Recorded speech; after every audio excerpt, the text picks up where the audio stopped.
There's one thing about this game that doesn't sit well with me. The loading screens are a little bit long, and there's no music. I start thinking a little bit too much about myself and life. And then the game starts, and I'm like, oh, cool.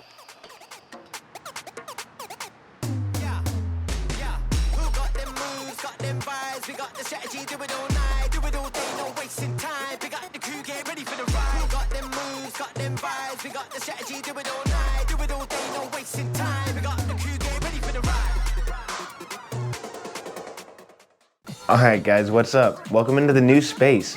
The last few weeks, I've been playing Bomb Rush Cyberfunk, and it's one of the best games I've played all year. But before I can talk about Bomb Rush, I need to talk about its predecessor, Jet Set Radio. Jet Set Radio is one of those weird cult classics that just continues to grow in popularity, and for good reason too. I don't know if the gameplay itself holds up perfectly these days, but the style that Jet Set Radio created is so important. The gameplay, music, and visual style of Jet Set Radio all come together to just embody the word hype.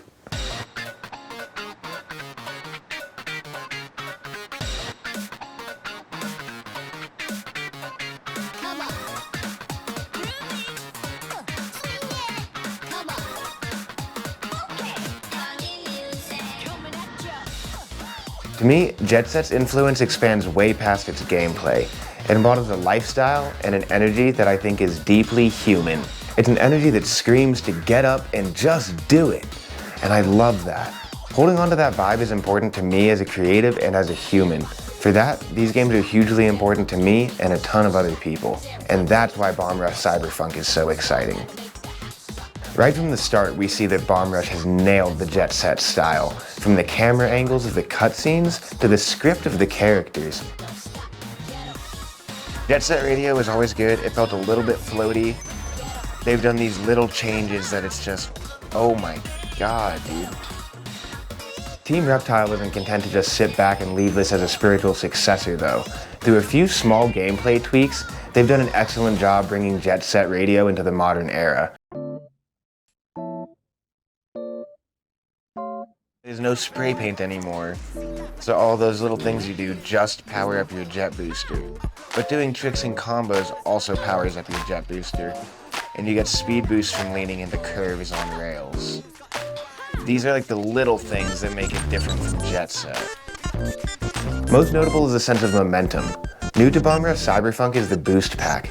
This allows you to lean into corners of rails and gain speed boosts, and also double jump. The other important layer is adding in manuals to make it easy to link combo chains together. These small tweaks bring the gameplay straight to 2023. The gameplay just flows in a way that Jet Set never did. However, it also does a great job of keeping the physics that made the original so satisfying to play as well. Yeah, and then you can like select music here too, and if you find music you can like pick specific ones. You find the music tracks in the world, so that encourages exploring. And then you find these different graffiti arts. But instead of selecting a specific graffiti art, you can do all of them all the time. So like that one, for example, is a small one, and it just starts there. So when you do a small graffiti, it gives you like options to start your patterns. So if you learn like cool patterns, you'll be like, oh yeah, I'm throwing up that one.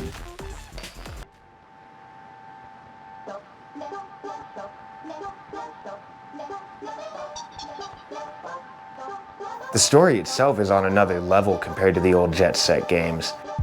It retains this dark tone throughout while also nailing that Jet Set style and keeping a good sense of humor, which I find really impressive. The other robot who we found, the other guy with the robot head said, I used to be like you looking for my old head. What are you gonna do when you find your old head? Are you gonna pop this one off and kill yourself? Like, no. Frank because of Frankenstein. I just realized this the other day. They're all pieced together. The Flesh Prince. Oh my god. The Flesh Prince of Bel-Air. And he makes Frankenstein monsters. Even with no voice acting, this game is just dripping with personality, and I attribute that hugely to the soundtrack. You could argue that Hideki Naganuma pioneered a whole music genre with his work on Jet Set Radio back in the day. In that regard, I think the Team Reptile has captured their sound selections perfectly. Team Reptile was not content to just pull out a bunch of popular tracks, and instead they found a bunch of deep cuts from artists that I had never heard of. It makes for an impeccable vibe throughout the whole game, and it's been some of the best music I've heard all year. And that includes one of my personal favorite artists. I think he was responsible for getting me truly into Jet Set Radio in my later 20s. I think I'll just let myself speak candidly on this one though. Like 2 or 3 years ago, it was like pandemic time, I found Memories of Tokyo Toe, and then I played the Jet Set Radio Future. So following 2 mellows come up has been incredible too. And also props to 2 Mellow, by the way. I just want to say, I have listened to a lot of his records, especially the last 3, with my headphones strapped the last few years. It really inspired me to do my own shit. But I just keep hearing these small details in his music, and it's like, yeah, no one I know puts in that kind of work to the music, that level of care and detail, and I'm really impressed with it. A lot of hype. Bomb Rush Cyberfunk was important to me in ways that go far beyond the gameplay.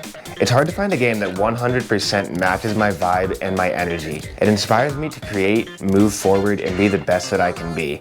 I just can't get enough of this game. What? No. What? Of course you can not a spin corkscrew and fire hydrants. Looking for, oh shit, smart car. I'm bigger than my car. My shoes are bigger than my car. I don't want this game to be over. It's been so much fun. It's amazing. I'm screaming it from the rooftops. I want everyone to play this game. Hope your day's going well. I cried a little bit earlier today. Just at how hype I was on this game. Just a single tear. This is why I fucking play video games.